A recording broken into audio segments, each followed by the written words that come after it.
So ఏదైతే గుజరాత్లోని అహ్మదాబాద్లో జరిగినటువంటి ఎయిర్ క్రాఫ్ట్ గురించి మనం చాలా క్లిష్టంగా మాట్లాడుకోవాల్సిన అవసరం ఎంతైనా ఉంది.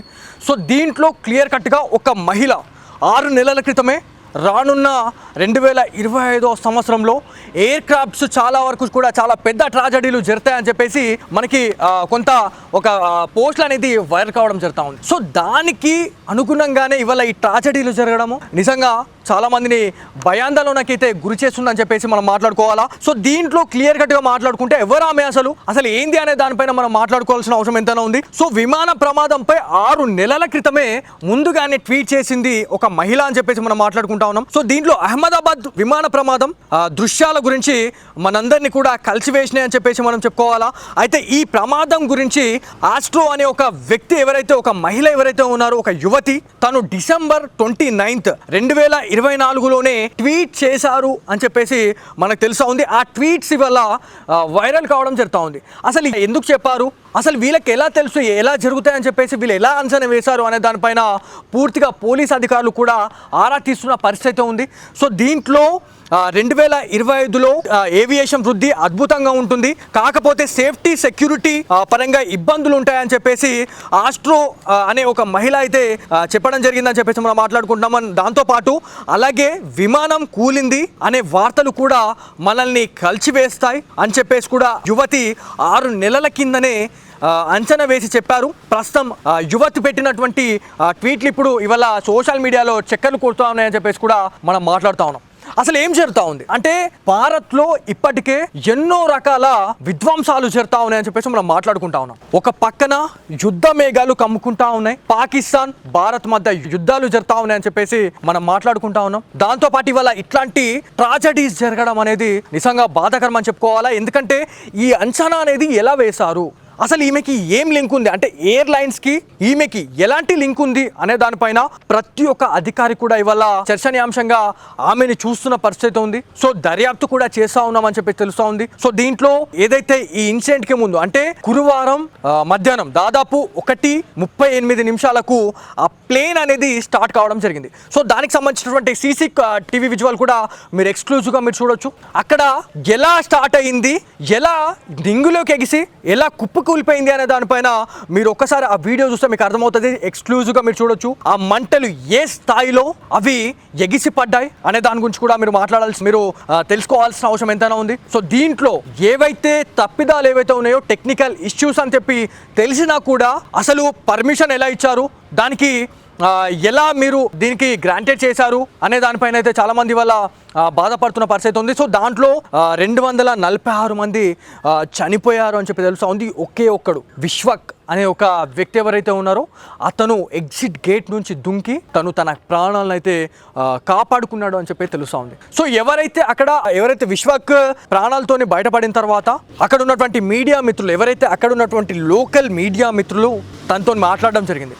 ఏమనంటే అసలు ఎలా జరిగింది, అసలు క్షణాల్లోనే ఇదంతా జరిగిపోయిందని చెప్పేసి విశ్వక్ చెప్పిండు. ఎగ్జిట్ గేట్ నుంచి నేను దుంకేసిన లోపల వాళ్ళు కాలి బూడిదైపోయారు, ముద్దలుగా అయిపోయి ఉంటారు అని చెప్పేసి వాళ్ళు చెప్పడం జరిగింది. ఆ ప్లేన్ అనేది చెట్టుకి ఢీకొనిన తర్వాత అక్కడ ఉన్నటువంటి ఏదైతే హాస్టల్ ఏదైతే ఉందో హాస్పిటల్ పైన కూలిపోవడంతో అక్కడ కొన్ని మృతదేహాలు ఏవైతే దాంట్లో ప్యాసింజర్స్ ఎవరైతే ఉన్నారో వాళ్ళంతా కూడా చెల్లని పడిపోయి వాళ్ళని కూడా అక్కడ ఉన్నటువంటి స్థానిక ఆసుపత్రులకు అయితే తరలించారు. అక్కడ మోడీ గారితో పాటు దాంతోపాటు అమిత్ షా కావచ్చు, దాంతోపాటు ప్రతి ఒక్క హోమ్ మినిస్టర్స్ రావడం జరిగిందని చెప్పేసి మనకి తెలుసా ఉంది. సో కేంద్ర మంత్రులు చాలా మంది అక్కడికి వచ్చి ఏం జరిగింది, అసలు దీని వెనుక ఎవరున్నారు, మానవ తప్పిదమా లేకపోతే ఏం జరుగుతూ ఉంది అనే దానిపైన పూర్తి స్థాయిలో దర్యాప్తు చేస్తా ఉన్నామని చెప్తా ఉన్నారు. సో ఏదేమైనప్పటికీ ఏదైతే ఆస్ట్రో చేసినటువంటి ట్వీట్స్ ఇప్పుడు సోషల్ మీడియాలో వైరల్ అయినాయని చెప్పేసి మనకే తెలుస్తా ఉంది. సో ఎలా జరిగింది, అక్కడ హాస్టల్ పరిస్థితి ఎలా ఉంది, దాంతోపాటు సీసీ ఫుటేజ్ అనేది మనకు పూర్తిగా బయటకు రావడం జరిగింది. అక్కడ సిచ్యువేషన్ ఎలా ఉంది, శతగాత్రులు ఎలా ఉన్నారు, అసలు వాళ్ళకి ఎలాంటి నష్టపరిహారం అనేది అందిస్తూ ఉన్నారు అనే దానిపైన కూడా మనకి క్లారిటీ అయితే వచ్చింది. ఎందుకంటే టాటా గ్రూప్స్ వాళ్ళు ఎవరైతే దాంట్లో ప్రయాణిస్తున్న వాళ్ళు ఎవరైతే ఉన్నారో దాంట్లో ప్రాణాలు కోల్పోయిన ప్రతి ఒక్కరికి కూడా 1 కోటి రూపాయల నష్టపరిహారాన్ని అందిస్తామని చెప్పారు. దాంతోపాటు ఎవరైతే కేంద్ర రాష్ట్ర ప్రభుత్వాల ప్రజాప్రతినిధులు ఎవరైతే మోడీ గారు కావచ్చు, అమిత్ షా గారు కావచ్చు, ఎవరైతే అక్కడ సహాయక చర్యలకు వచ్చినటువంటి వాళ్ళు ఎవరైతే ఉన్నారో వాళ్ళంతా కూడా ఎవరైతే కుటుంబీకులు ఎవరైతే ఉన్నారో ఆ కుటుంబీకులకు ప్రతి ఒక్కరికి కూడా వాళ్ళు చెప్తున్న పరిస్థితి ఉంది. మేము ఖచ్చితంగా మేము అండగా ఉంటామని చెప్పేసి భరోసా ఇస్తున్న పరిస్థితి ఉంది. సో ఏదేమైనప్పటికీ భారత్లో జరుగుతున్నటువంటి ట్రాజడీల గురించి చాలామంది భయపడతా ఉన్నారు. రానున్న రోజుల్లో ఇంకా ఎలాంటి ఇన్సిడెంట్లు జరుగుతూ ఉన్నాయి అనే దానిపైన చాలామంది భయపడతా ఉన్నారు. సో ఏదైతే గుజరాత్లోని అహ్మదాబాద్లో జరిగినటువంటి ఎయిర్ క్రాఫ్ట్ గురించి మనం చాలా క్లిష్టంగా మాట్లాడుకోవాల్సిన అవసరం ఎంతైనా ఉంది. సో దీంట్లో క్లియర్ కట్గా ఒక మహిళ 6 నెలల క్రితమే రానున్న 2025వ సంవత్సరంలో ఎయిర్ క్రాఫ్ట్స్ చాలా వరకు కూడా చాలా పెద్ద ట్రాజడీలు జరుగుతాయని చెప్పేసి మనకి కొంత ఒక పోస్టులు అనేది వైరల్ కావడం జరుగుతూ ఉంది. సో దానికి అనుగుణంగానే ఇవాళ ఈ ట్రాజడీలు జరగడము నిజంగా చాలా మందిని భయాందోళనకైతే గురి చేస్తుందని చెప్పేసి మనం మాట్లాడుకోవాలా. సో దీంట్లో క్లియర్ కట్గా మాట్లాడుకుంటే ఎవరు ఆమె అసలు ఏంది అనే దానిపైన మనం మాట్లాడుకోవాల్సిన అవసరం ఎంతైనా ఉంది. సో విమాన ప్రమాదంపై 6 నెలల క్రితమే ముందుగానే ట్వీట్ చేసింది ఒక మహిళ అని చెప్పేసి మనం మాట్లాడుకుంటా ఉన్నాం. సో దీంట్లో అహ్మదాబాద్ విమాన ప్రమాదం దృశ్యాల గురించి మనందరినీ కూడా కలిసివేసినాయి అని చెప్పేసి మనం చెప్పుకోవాలా. అయితే ఈ ప్రమాదం గురించి ఆస్ట్రో అనే ఒక వ్యక్తి ఎవరైతే ఒక మహిళ ఎవరైతే ఉన్నారో ఒక యువతి తను డిసెంబర్ 29, 2024లోనే ట్వీట్ చేశారు అని చెప్పేసి మనకు తెలుసా ఉంది. ఆ ట్వీట్స్ వల్ల వైరల్ కావడం జరుగుతూ ఉంది.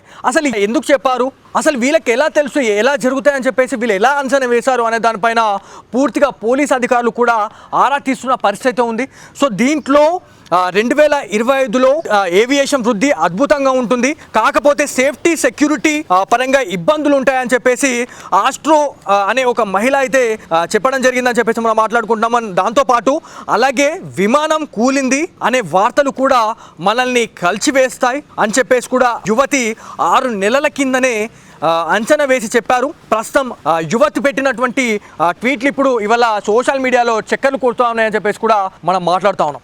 అసలు ఏం జరుగుతూ ఉంది అంటే భారత్లో ఇప్పటికే ఎన్నో రకాల విధ్వంసాలు జరుగుతూ ఉన్నాయని చెప్పేసి మనం మాట్లాడుకుంటా ఉన్నాం. ఒక పక్కన యుద్ధ మేఘాలు కమ్ముకుంటా ఉన్నాయి, పాకిస్తాన్ భారత్ మధ్య యుద్ధాలు జరుగుతూ ఉన్నాయని చెప్పేసి మనం మాట్లాడుకుంటా ఉన్నాం. దాంతోపాటు ఇవాళ ఇట్లాంటి ట్రాజడీస్ జరగడం అనేది నిజంగా బాధాకరం అని చెప్పుకోవాలా. ఎందుకంటే ఈ అంచనా అనేది ఎలా వేశారు, అసలు ఈమెకి ఏం లింక్ ఉంది అంటే ఎయిర్లైన్స్కి ఈమెకి ఎలాంటి లింక్ ఉంది అనే దానిపైన ప్రతి ఒక్క అధికారి కూడా ఇవాళ చర్చనీయాంశంగా ఆమెను చూస్తున్న పరిస్థితి ఉంది. సో దర్యాప్తు కూడా చేస్తా ఉన్నామని చెప్పి తెలుస్తా ఉంది. సో దీంట్లో ఏదైతే ఈ ఇన్సిడెంట్కి ముందు అంటే గురువారం మధ్యాహ్నం దాదాపు 1:38 ఆ ప్లేన్ అనేది స్టార్ట్ కావడం జరిగింది. సో దానికి సంబంధించినటువంటి సీసీ టీవీ విజువల్ కూడా మీరు ఎక్స్క్లూజివ్గా మీరు చూడొచ్చు. అక్కడ ఎలా స్టార్ట్ అయ్యింది, ఎలా డింగులోకి ఎగిసి ఎలా కూలిపోయింది అనే దానిపైన మీరు ఒక్కసారి ఆ వీడియో చూస్తే మీకు అర్థమవుతుంది. ఎక్స్క్లూజివ్గా మీరు చూడొచ్చు ఆ మంటలు ఏ స్థాయిలో అవి ఎగిసి పడ్డాయి అనే దాని గురించి కూడా మీరు తెలుసుకోవాల్సిన అవసరం ఎంతైనా ఉంది. సో దీంట్లో ఏవైతే తప్పిదాలు ఏవైతే ఉన్నాయో టెక్నికల్ ఇష్యూస్ అని చెప్పి తెలిసినా కూడా అసలు పర్మిషన్ ఎలా ఇచ్చారు, దానికి ఎలా మీరు దీనికి గ్రాంటెడ్ చేశారు అనే దానిపైన అయితే చాలా మంది వల్ల బాధపడుతున్న పరిస్థితి ఉంది. సో దాంట్లో 246 మంది చనిపోయారు అని చెప్పి తెలుసా ఉంది. ఒకే ఒక్కడు విశ్వక్ అనే ఒక వ్యక్తి ఎవరైతే ఉన్నారో అతను ఎగ్జిట్ గేట్ నుంచి దుంకి తన ప్రాణాలను అయితే కాపాడుకున్నాడు అని చెప్పి తెలుసా ఉంది. సో ఎవరైతే విశ్వక్ ప్రాణాలతోని బయటపడిన తర్వాత అక్కడ ఉన్నటువంటి మీడియా మిత్రులు ఎవరైతే అక్కడ ఉన్నటువంటి లోకల్ మీడియా మిత్రులు తనతో మాట్లాడడం జరిగింది. ఏమనంటే అసలు ఎలా జరిగింది, అసలు క్షణాల్లోనే ఇదంతా జరిగిపోయిందని చెప్పేసి విశ్వక్ చెప్పిండు. ఎగ్జిట్ గేట్ నుంచి నేను దుంకేసిన లోపల వాళ్ళు కాలి బూడిదైపోయారు, ముద్దలుగా అయిపోయి ఉంటారు అని చెప్పేసి వాళ్ళు చెప్పడం జరిగింది. ఆ ప్లేన్ అనేది చెట్టుకి ఢీకొనిన తర్వాత అక్కడ ఉన్నటువంటి ఏదైతే హాస్టల్ ఏదైతే ఉందో హాస్పిటల్ పైన కూలిపోవడంతో అక్కడ కొన్ని మృతదేహాలు ఏవైతే దాంట్లో ప్యాసింజర్స్ ఎవరైతే ఉన్నారో వాళ్ళంతా కూడా చెల్లని పడిపోయి వాళ్ళని కూడా అక్కడ ఉన్నటువంటి స్థానిక ఆసుపత్రులకు అయితే తరలించారు. అక్కడ మోడీ గారితో పాటు దాంతోపాటు అమిత్ షా కావచ్చు, దాంతోపాటు ప్రతి ఒక్క హోమ్ మినిస్టర్స్ రావడం జరిగిందని చెప్పేసి మనకి తెలుసా ఉంది. సో కేంద్ర మంత్రులు చాలా మంది అక్కడికి వచ్చి ఏం జరిగింది, అసలు దీని వెనుక ఎవరున్నారు, మానవ తప్పిదమా లేకపోతే ఏం జరుగుతూ ఉంది అనే దానిపైన పూర్తి స్థాయిలో దర్యాప్తు చేస్తా ఉన్నామని చెప్తా ఉన్నారు. సో ఏదేమైనప్పటికీ ఏదైతే ఆస్ట్రో చేసినటువంటి ట్వీట్స్ ఇప్పుడు సోషల్ మీడియాలో వైరల్ అయినాయని చెప్పేసి మనకే తెలుస్తా ఉంది. సో ఎలా జరిగింది, అక్కడ హాస్టల్ పరిస్థితి ఎలా ఉంది, దాంతోపాటు సీసీ ఫుటేజ్ అనేది మనకు పూర్తిగా బయటకు రావడం జరిగింది. అక్కడ సిచ్యువేషన్ ఎలా ఉంది, శతగాత్రులు ఎలా ఉన్నారు, అసలు వాళ్ళకి ఎలాంటి నష్టపరిహారం అనేది అందిస్తూ ఉన్నారు అనే దానిపైన కూడా మనకి క్లారిటీ అయితే వచ్చింది. ఎందుకంటే టాటా గ్రూప్స్ వాళ్ళు ఎవరైతే దాంట్లో ప్రయాణిస్తున్న వాళ్ళు ఎవరైతే ఉన్నారో దాంట్లో ప్రాణాలు కోల్పోయిన ప్రతి ఒక్కరికి కూడా 1 కోటి రూపాయల నష్టపరిహారాన్ని అందిస్తామని చెప్పేసి చెప్పారు. దాంతోపాటు ఎవరైతే కేంద్ర రాష్ట్ర ప్రభుత్వాల ప్రజాప్రతినిధులు ఎవరైతే మోడీ గారు కావచ్చు, అమిత్ షా గారు కావచ్చు, ఎవరైతే అక్కడ సహాయక చర్యలకు వచ్చినటువంటి వాళ్ళు ఎవరైతే ఉన్నారో వాళ్ళంతా కూడా ఎవరైతే కుటుంబీకులు ఎవరైతే ఉన్నారో ఆ కుటుంబీకులకు ప్రతి ఒక్కరికి కూడా వాళ్ళు చెప్తున్న పరిస్థితి ఉంది, మేము ఖచ్చితంగా మేము అండగా ఉంటామని చెప్పేసి భరోసా ఇస్తున్న పరిస్థితి ఉంది. సో ఏదేమైనప్పటికీ భారత్లో జరుగుతున్నటువంటి ట్రాజడీల గురించి చాలామంది భయపడతా ఉన్నారు. రానున్న రోజుల్లో ఇంకా ఎలాంటి ఇన్సిడెంట్లు జరుగుతూ ఉన్నాయి అనే దానిపైన చాలామంది భయపడతా ఉన్నారు.